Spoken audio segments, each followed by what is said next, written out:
Hello, ladies and gentlemen. We have Cloud9 and Dignitas on the menu for the people that are watching on the tubes. I'm going to drink some water before I start.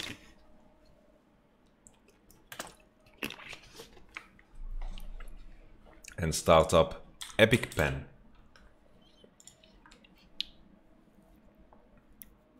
First pick Misfortune. Quite exotic. First pick MF. For C9, I think it's okay-ish. Like, it's not terrible. I think it's okay-ish.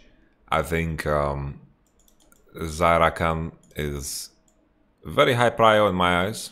You know, you guys know how much I love Zyrakan, but on blue side, it is harder to pick. It is harder to pick. And if enemy goes Zaya here, for example, you can pick Rakan away. You can do things, right? Misfortune is not something that I will bat an eye over, but in some cases, people would like to go for like a Gragas here. But either way, it's all right. Olaf ban, Rumble ban, Ornn ban. See, I've been banning a lot of Ornn. It makes sense. Dignitas, Senna, Aphelios. Like, usually the first pick would be Senna over Aphelios, so it's understandable. In other cases, Cloud9 have also first pick Sett, which is not the greatest, honestly. I think it is tricky to... it is tricky to just first pick Sett, in my opinion. You can build compositions that will, of course, do well into it. So we have the MF, and then straight up the Lucian Tamkench lock-in is such a big question mark pin. What on earth is this? No idea what the thought process was here. Most of the time here you want to go Gragas, you want to pick Rakan. This is the rotation. Because right now, even as Misfortune, so if we just take this into isolation, their first pick into these two picks, Misfortune is very good into both. Why would you, as a response to MF, pick Lucian Tam? Very rarely you see teams picking Tam Misfortune. It's not a good lane. You want to pick something with CC, you want to do something that... this is... Let's not kid ourselves to say that this is a Lucian flex. This is... The moment you see this is a Lucian top. Let's not smoke Kush here. They're not gonna play Lucian Tam bot. Lucian Tamkench sounds really disgusting. Lucian Tamkench is what you want to pick when you want to lose fast. So here, I think Gragas Rakan is the way, especially when you have a jungler like Greg. So Gragas Rakan, I think, is the rotation. Instead, we have Lucian Tam. Just MF is good into these. So here we have a Braum and Gragas rotation. So you could pick something that is better into Tam, but I think the idea is pretty straightforward here. You know, it's like you will have most of the time a winning bottom side, and Braum scales good, and that's about it. Picking Gragas, we like. Braum can be exchanged into other things, but it's not gonna lose into Tam, right? They could pick something more extensive, you know. The other way is to just go Aatrox here, because I honestly thought that Aatrox second wave ban is good. Aatrox second wave ban is good, but these bans, maybe they are necessary for, of course. Braum is good into Lucian too? No, he is not. Braum is not good into Lucian. Someone... That's a lie. Why is Braum good into Lucian? Explain, Brawler. What is your thought process? Let's analyze it together. Shields damage. So the way Lucian projectile works is that he fires a lot of projectiles. Anything that fires a lot of projectiles, so basically Braum E blocks the full damage of the first projectile that lands on him, right? So, for example, the Ezreal ult is very good because you block the full damage of it. Very nice. But Braum will eat the whole Lucian ult and take a lot of damage, right? Because there's too many bullets. The same way when people said that Corki is countered by Braum, but it's not true. Because Corki DPS output is constant. Braum is good against burst, not against constant hits. The strength of Braum, though, is of course that you are the one taking the damage and not your AD carry. So, for example, if your carry is running forward and you're standing with Braum and you're eating the damage, it's still strong. But that's it, right? Misfortune is also a very different one because it's an AoE spell. So Braum is eating the whole spell, an AoE spell by himself. That's a big difference maker. Lucian is a single target spell. So here, put a little question mark on Braum, and I think you can pick Aatrox here, and it's cool. And then here, maybe you can look... I'm not sure about the Qiyana ban. They're banning it for Elise, of course, and I think maybe they think Qiyana into Aatrox. But... because here, for example, imagine you ban Ezreal, and then you look to pick Blitzcrank. It could be very cool, right? I'm a big fan of Blitzcrank into Tam. I think it's cool, you know. I think it's a good way to impact, and especially in a game against Dignitas when you know that the enemy mid laner only plays mages most of the time. Nevertheless, we don't get too stuck on the Braum. So first three, heavy favor for C9. First three. Second wave ban land on mid laners, which is these bans are okay.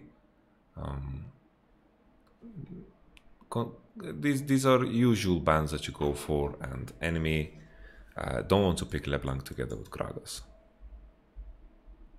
Yeah, Braum good into Frog and Champion pool, I think that's fair. So you don't want to go LeBlanc Gragas.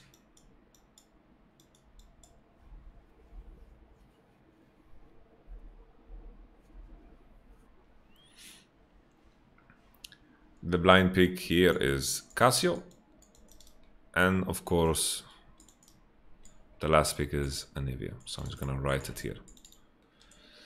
So the Jinx was a bit strange. Usually what you see people pick here is Ashe, which I think would have been better for the game. I think Jinx was just odd. I don't like playing Jinx against Braum Misfortune. I don't think it's good. So this was very odd.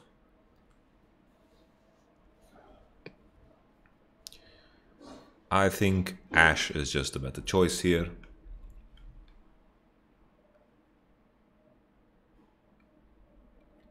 I guess we should also comment on the Elise. I just think it's a trash champion. I think like, can Braum block Jinx ult? Yeah, it explodes in front of him. Like, picking Jinx into these three is just suicide, I think. I think picking Jinx most games is just suicide. Nevertheless, you think they wanted to play Varus but got lost in C9 Bandit? I think if you are going into second wave and you're praying that enemy doesn't ban a champion, then just FF the game already. Imagine doing that in competitive play when your roster is supposed to be worth 3 million a year, you know?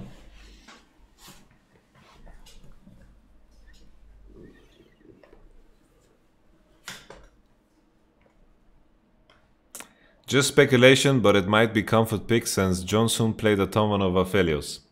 So you're saying Jinx and Aphelios is the same because they switch weapons? That's fucking hilarious, man. That is...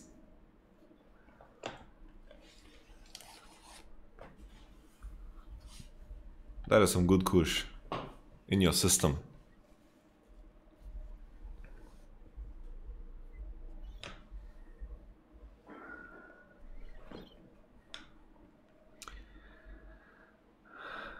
It's not the right time to say that Pantheon gets completely neglected because both of these teams have played Pantheon.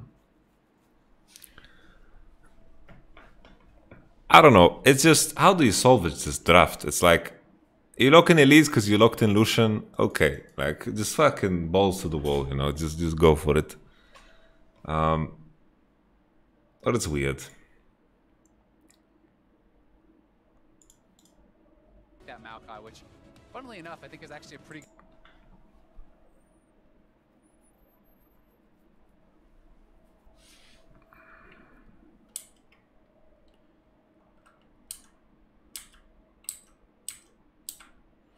Okay, so to compare both drafts, to just compare, okay?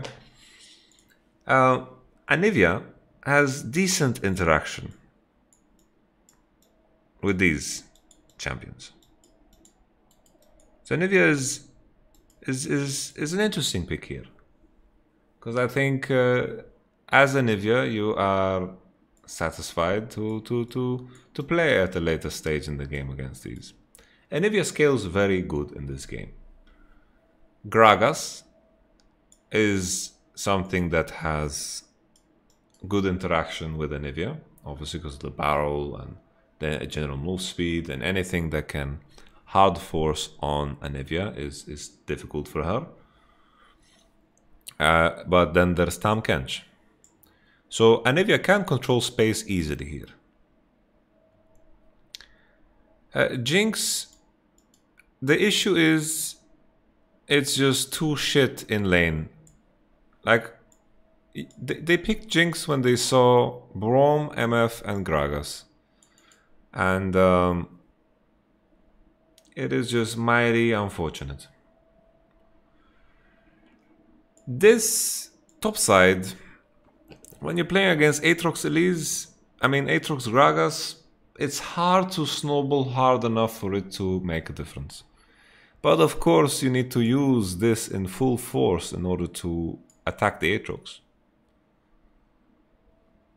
So it's not like it's completely doomed for Dignitas. They have some options here in terms of creating space later on. Anivia, Jinx, Tahm can play on good range. It's difficult for Cloud9 to find positions on a mid-Prior, for example, to contest heavily.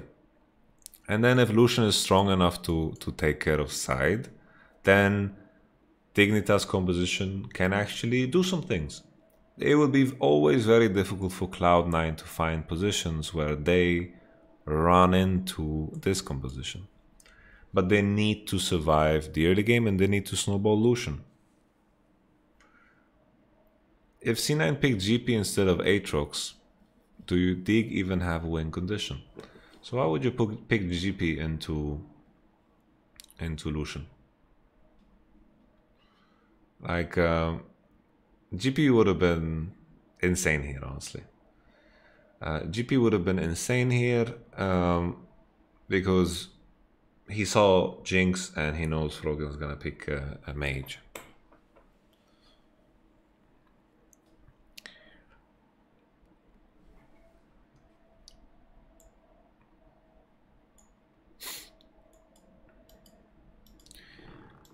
GP would have been juicy. I agree. GP would have been juicy. GP would have been better here. I'm with you on that.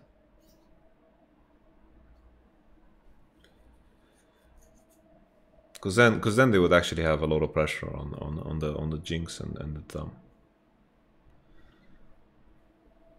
But yeah, this I like. This is a big question mark.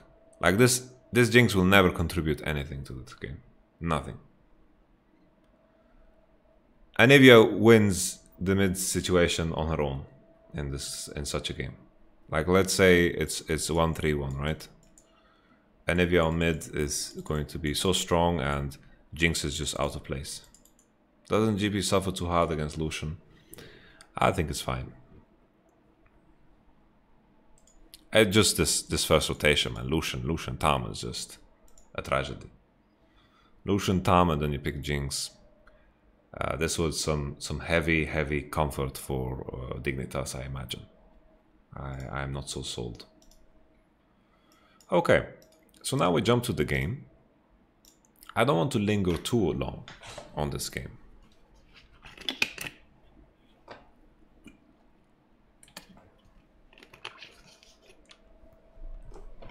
Both junglers pathing into topside like they should. Great. But what comes next is quite confusing. So this is of course Lucian, but Lucian wins Aatrox too, guys. Lucian wins Aatrox too, so it's all the same. It's just that Licorice is better Aatrox than he is on, of course, GP. But Aatrox can recover the lane. Aatrox outscale Lucian too. Huni shooting up the place.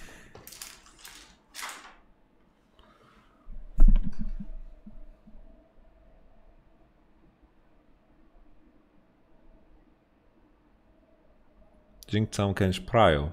I wonder why. Did they just leash too long? C9? So here the intriguing part here is that, you know, at least the 3 camps bottom side. If you do 3 camps bottom side, it means that you're going to have a lot of free time to spend on top side because all of your camps are up there, right? You're going to have the priority on to, of course, the crab. Here Elise swept. So here, why?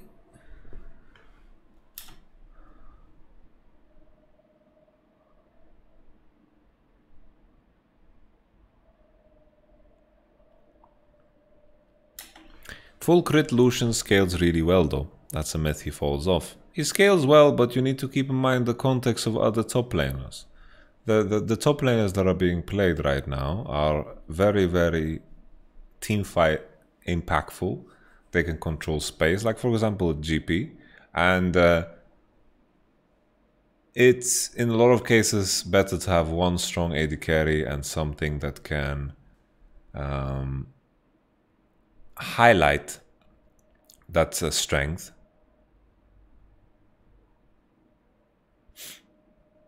Like in this game Lucian is not the problem. Lucian is not the problem. I think Jinx is the problem. Tam is the problem. This is weird. Like bot lane is just weird. This is weird. Lucian into Aatrox is not the problem in this game. Elise is the problem. So here Greg is going for crab.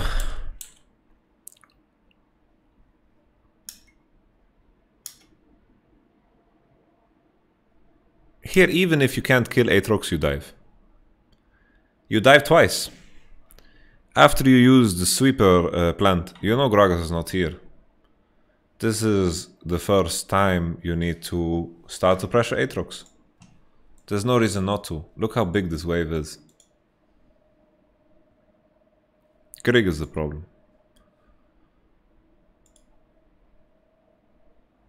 Yeah, you step in. You dive. Even if Aatrox is healthy, you chunk the shit out of him and then you redive. You dive twice, like you have ignite. It's kill. It's kill. Enemy Elise. First opportunity.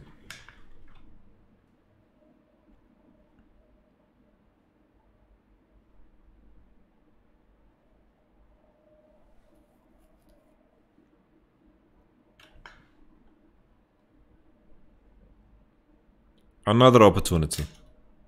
Dive. You can't get played, it's too early. It's still protected. Where is he going now? He's going to take his raptors. Maybe Casio TP would be bad for them. They are two ranged champions. Casio TP is 4 seconds. If Casio TPs, it's really bad for her. Very, very bad. But he doesn't know that he's on vision. Like, it doesn't matter that he's on vision. The fact that Aatrox gets to soak these creeps is... They need to burn the TP. Like, the fact that they don't dive this when I was watching this live, it was very painful, honestly. Very painful. Like, Blabber, look at Blabber, he doesn't give a shit. He doesn't give a shit. He's doing crab on bottom side, Aatrox is chilling in top. And then here, Licorice gets a nice recall, honestly, I like it. Keeps TP and Huni pulled the wave. Huni pulled the wave and now with the bounce is slow pushing. So here once again Huni is setting up Elise for success. This is the time to punish. Licorice is for sure gonna walk on the wave here. For sure gonna walk on the wave. But he's basing.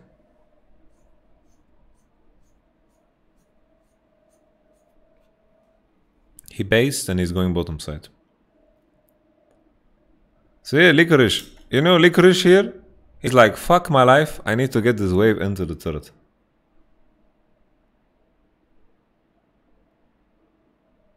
But at least goes base.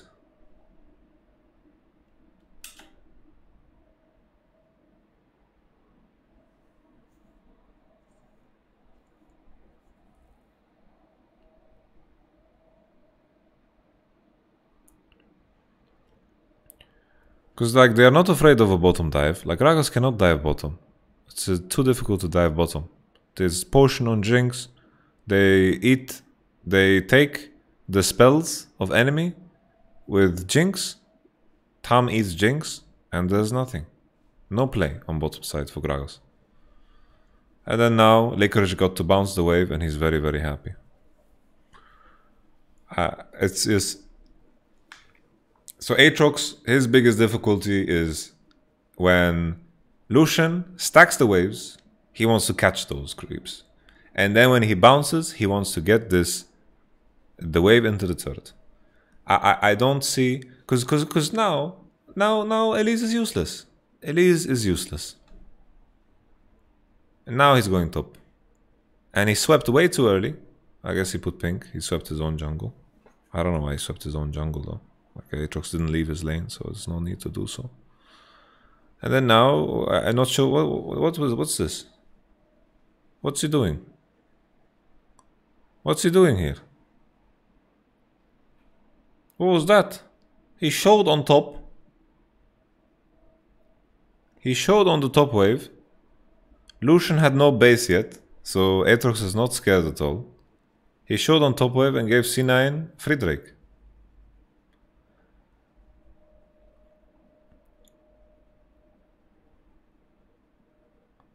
What champions can Licorice pick to reduce the threat of being dove? Nothing. It's all about C9, C9 what's it called? How jungle plays around it and mid plays around it. The way you save the Aatrox in this game is that you play through mid and hover into top side. That's how you save Aatrox. If you use Casio and Gragas to let Casio push and then hover into top, that's how you save the Aatrox. It's not pick reliant. It's just Lucian is early game king. Elise Lucian early game kings.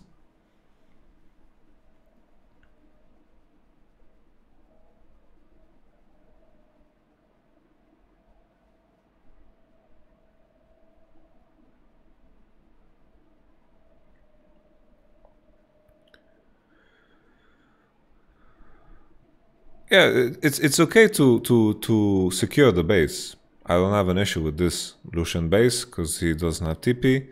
The issue I have is the fact that he shows. Like why? Like he shows and then he should step into river after he puts the pink down.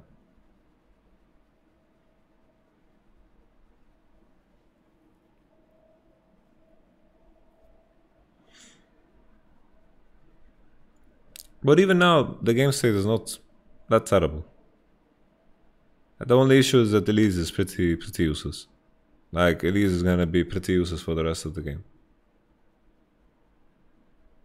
Not sure what happened to Niski, but it's just... imagine they have a different champion that's not Elise. Like this game, if they didn't have Elise, maybe they could win. Put him on Zac Duty or Karthus. Just pick him Karthus. Huni would have more pressure top if we had Karthus jungle. I'm very surprised.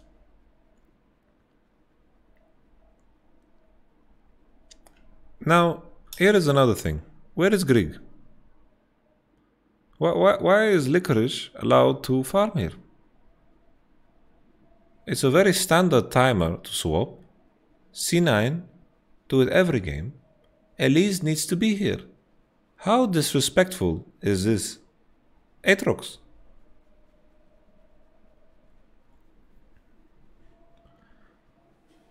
So, Elise needs to be here. The timing of everything that's happening is very straightforward. Elise needs to be here. This is very, very basic gameplay, guys. Very basic gameplay. Very basic gameplay. Elise needs to be here and threaten the dive. Braum is showing on top wave. C9 are doing this swap every time. Herald is secured. Herald is secured. The move here is that Elise needs to be on bottom on this timer instead of doing raptors and golems. And then Lucian needs to go into mid instead of fapping on top turret and looking at the cinema. Because look the difference here.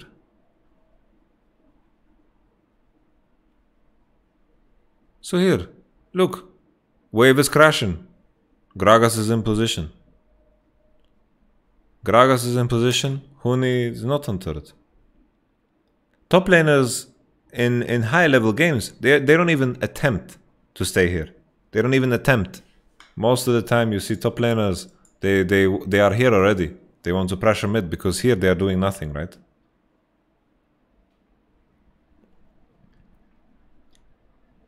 Gragas is in position. Elise needed to be the same. Because look at Aatrox. Look at Aatrox, guys. He doesn't give a shit. He's farming on V2. He's farming on V2. Look at Elise. Elise is moving, guys. Elise is moving.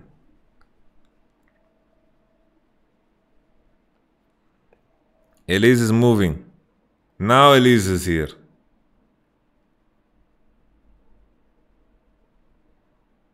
Now Elise is moving. And now Licorice backs off. Good timer. C9. Take the first turret. Very cool.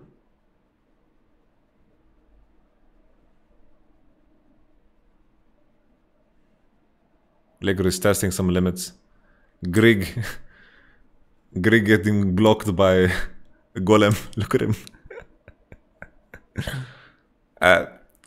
I'm sure that Grieg is a nice guy, guys. Sure he's a nice guy. Froggen now moving. And now the dive happens.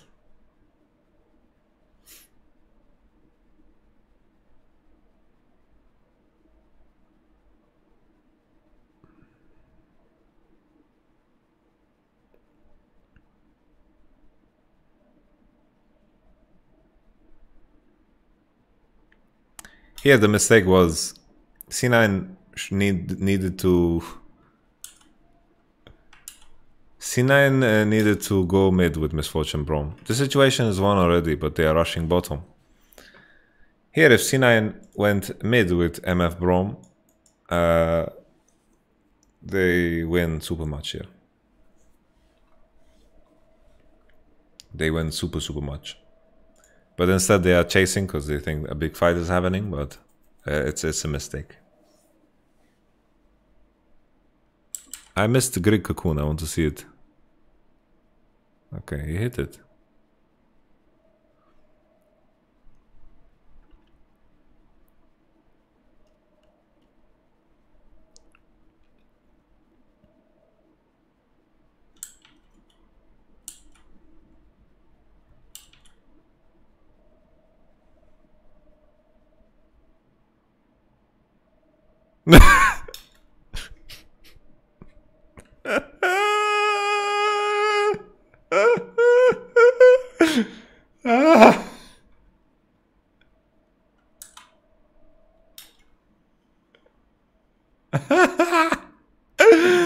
Holy. he thinks he's Faker. Oh. Yeah, Cena should go mid here. That's a better move. It's just this first 10 minutes of the game was heavy enemy leads. Heavy enemy leads.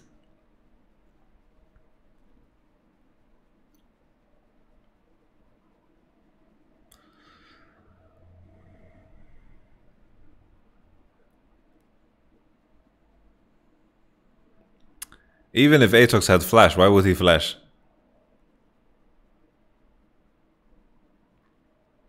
You only do E-predict when you are melee with Elise, you know? Cena got so much out of this, it's crazy, man. They got super much gold. Like, it's kind of deceiving, but MF has a big lead.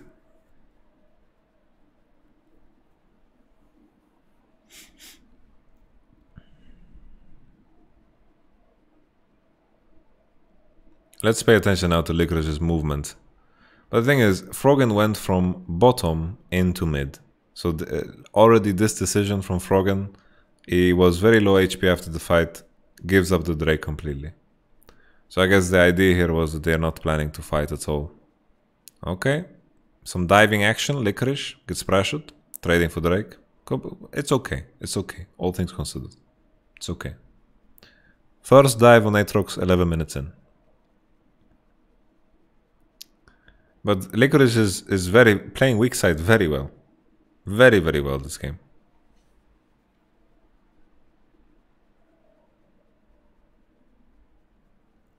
Look how much time he's buying, man. It's crazy. He's buying so much time. He's buying so much time while his bottom side is hitting the tower. The enemy are not even hitting the turret. And they got a dragon. Cena just squeezing more out of this. Licorice is playing safe side very well. Always when you are looking to pressure the enemy and you're looking to do as much as possible, you always need to make sure that he doesn't have ward.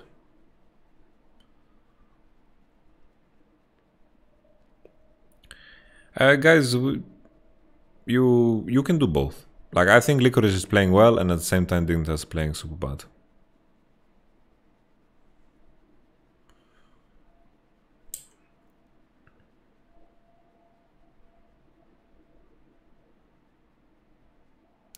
So now the expectation is to play for next Rift Herald. Next Rift Herald will spawn, and then use it to break mid tower. The next Rift Herald is so goddamn important because of the mid turret. It's just the main thing that Dignitas have going on for them is the fact that their mid turret is alive. If they keep this mid turret alive, they can actually use how strong Anivia is in this game. Anivia is very strong at controlling space and making sure that, you know, you actually can contest mid prio. You can trap MF or a Braum or a Cassio with a W because of the range, and MF and Cassio struggle with the range. Still, it's very hard to imagine how Jinx is going to be useful this game. Okay. So what was that? This was very absurd when I was watching it live. I don't know how this decision was reached. So okay, Licorice is showing on top wave. Jinx is showing on bottom. Cassio has priority over Lucian. Honestly, if Huni went straight, he doesn't have priority, but C9 are in river. Elise is not close. I don't see the purpose in this. Because right now you're fighting...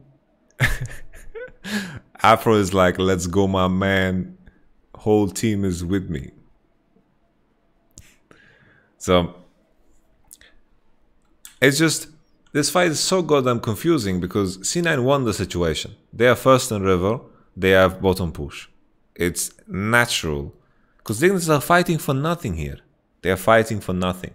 They are not fighting for a wave, they are not contesting a Drake, they are contesting river at the wrong time. What is the reason to fight?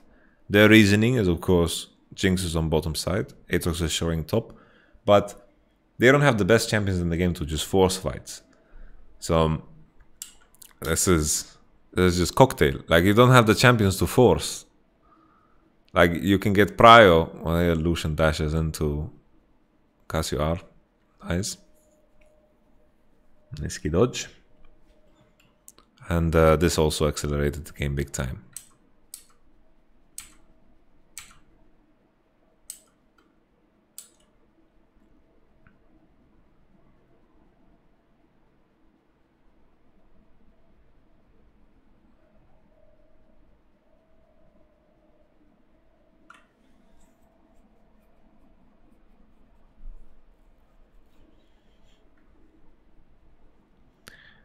Tam games cannot engage, guys. it's a myth. If you bring someone with them, but this game Dignitas can't engage. They just can't.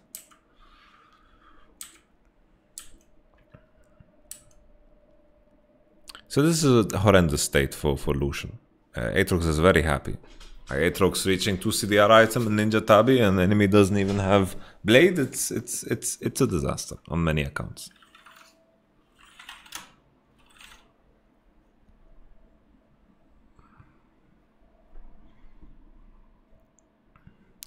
Next Drake is up in 50. Top wave, I can't judge if it's good or not, but I like the fact that they send MF up there. MF, of course, has the highest natural move speed out of combat and such. He's even going for another wave. Look at this madman. Look at C9 just squeezing every penny here. Here, ideally, Johnson should recognize this and he should look to catch, because he has TP. Like, he didn't use his TP a single time this game, I think. As far as I remember. So here, if Johnson is on top side catching these creeps and bouncing the wave back, it could be juicy. So C9 are using their superior position to look to force Dig to take a shitty rotation and then secure Dragon. But Dignitas just go for the trade. And it goes without saying that this is terrible. 2 mid turrets when you have an Eevee on your team. It is hilarious.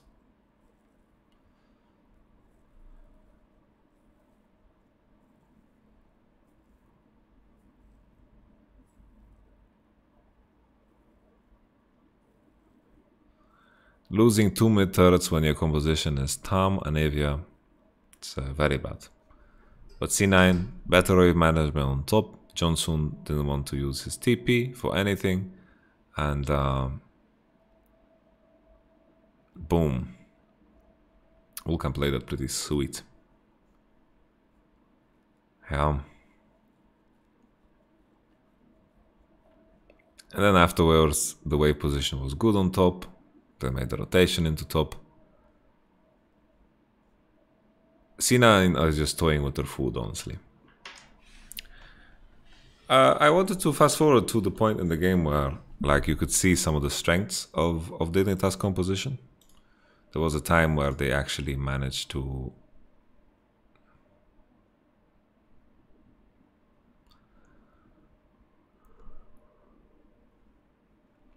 what's the thought process here? I don't get it.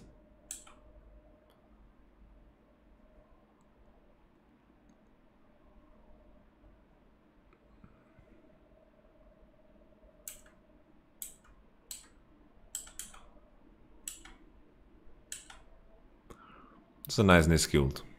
But yeah, Dignitas. It's just that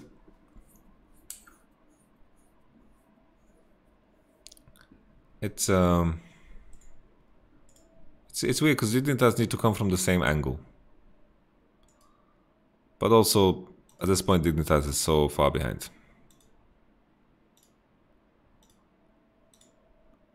I want to go to the point where Dignitas actually get mid turret. Where do they get mid turret?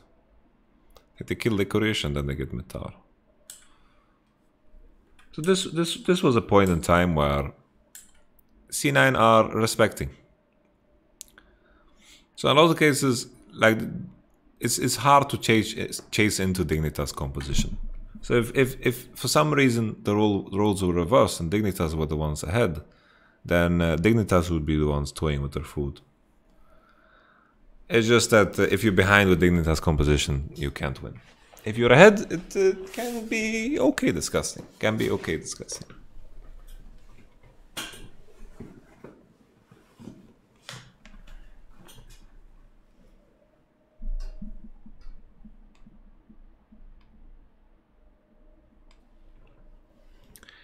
Both teams lose when you run into the other team. It's just that it's the nature of control mages, right? Like Anivia and Cassio, if you run into them, they are much better. Anyway, this game is lost. Player difference. I liked Alpha Sven here, man. Look at him. Look, Alpha Sven is looking at Huni. He's like, the fuck are you doing, bro? The handshake. Dylan, you son of a bitch.